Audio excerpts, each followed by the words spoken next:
makes history.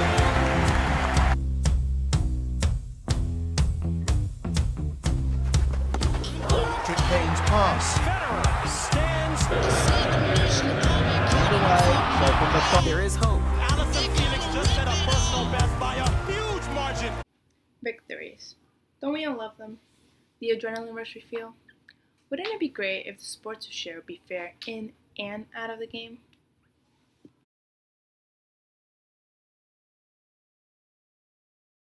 Now, before we begin, I would just like to make it clear. According to the magazine Everyday Feminism, equity and equality are two strategies we can use in an effort to produce fairness. Equity is giving everyone what they need to be successful, while equality is treating everyone the same. Equality aims to promote fairness, but it can only work if everyone starts from the same place and needs the same help. Women's fight for equality has made our society face the many instances of unfair treatment between the genders. As the majority of us know, the pay equity among men and women in the United States is unbalanced. Women receive an estimated 20% less than men in almost any job or position. Though there have been various experiments with pay equity, Americans still don't have a plan to fix the inequities. Women have come a long way from being designated as housewives to becoming CEOs of various companies. That's great, but a few successes haven't fixed the underlying problem. Various questions are still yet to be answered, such as what do men have to offer that women don't, and why is pay so different? The answers are complex, and there are different answers for every job, especially athletes. But the inequality in the sports world can foster a social injustice. We have to ask ourselves, if we allowed male athletes to make more money, how are we undermining American ideals of equality at all? And for that reason, women's pay equity needs to increase, particularly in a profession that is so highly visible, which is women's athletics.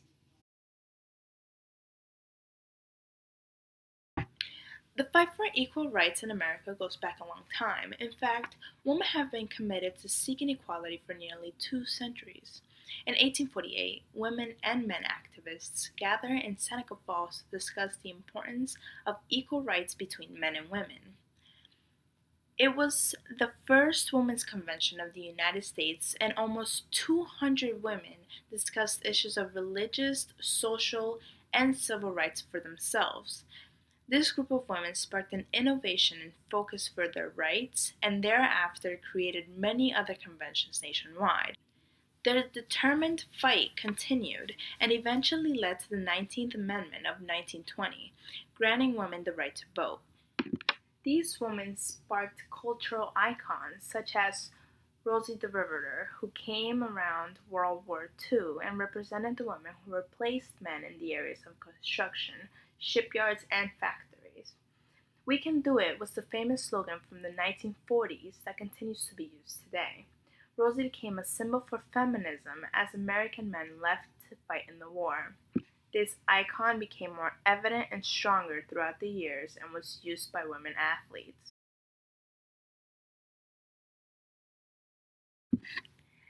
The challenge against male domination was startled by Billie Jean King. Considered to be the world's #1 professional female tennis player, she became a leader in women's athletic rights and spoke out against the inequity of payment between men and women.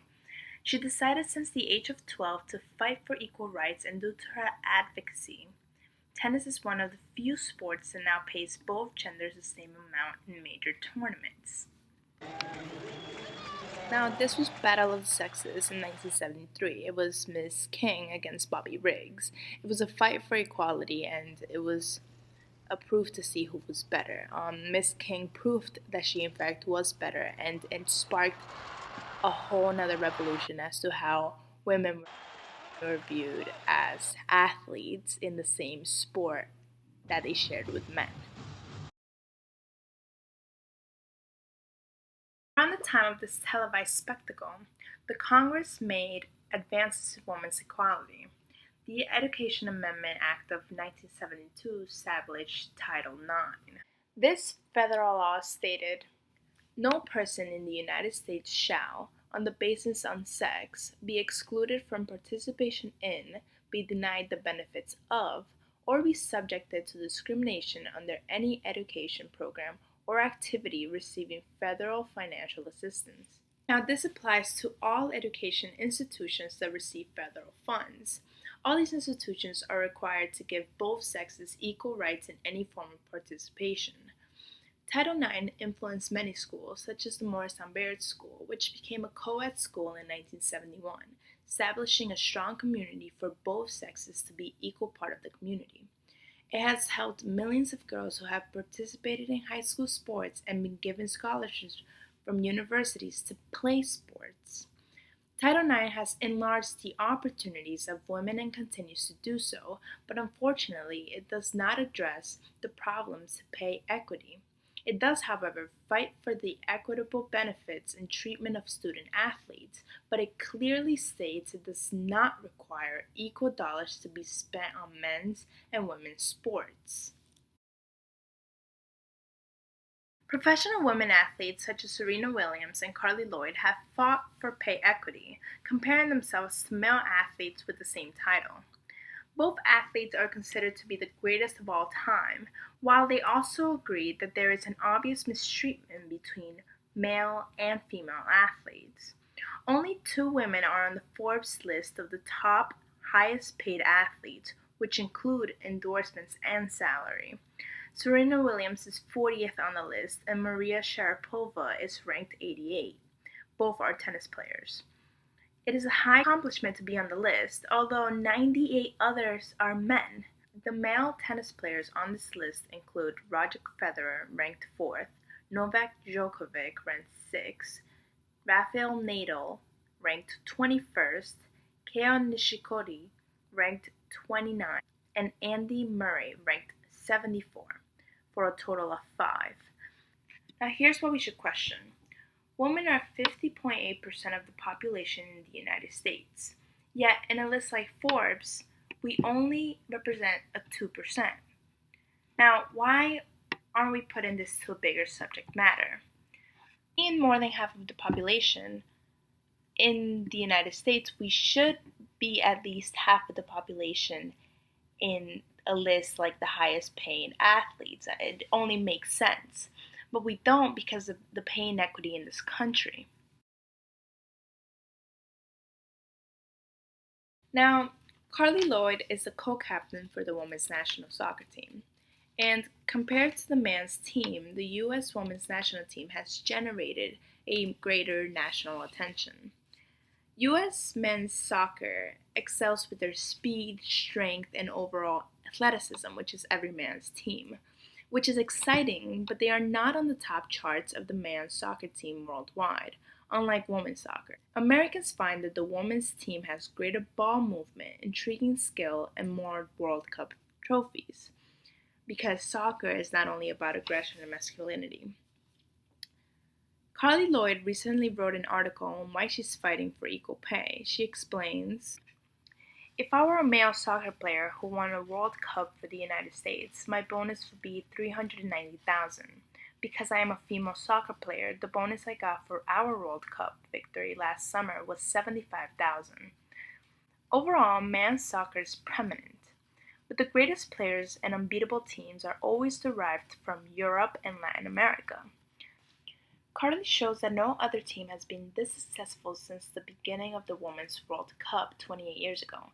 Therefore, the fair thing to do would be to give equal pay for those who win the victories." Bonuses in the National Soccer Association show a bigger favor in the men's team. For example, if either team gets to win a World Cup, men's bonuses is $9.3 million, while women are only $1.8 million. Now, this is divided by a 24-player roster.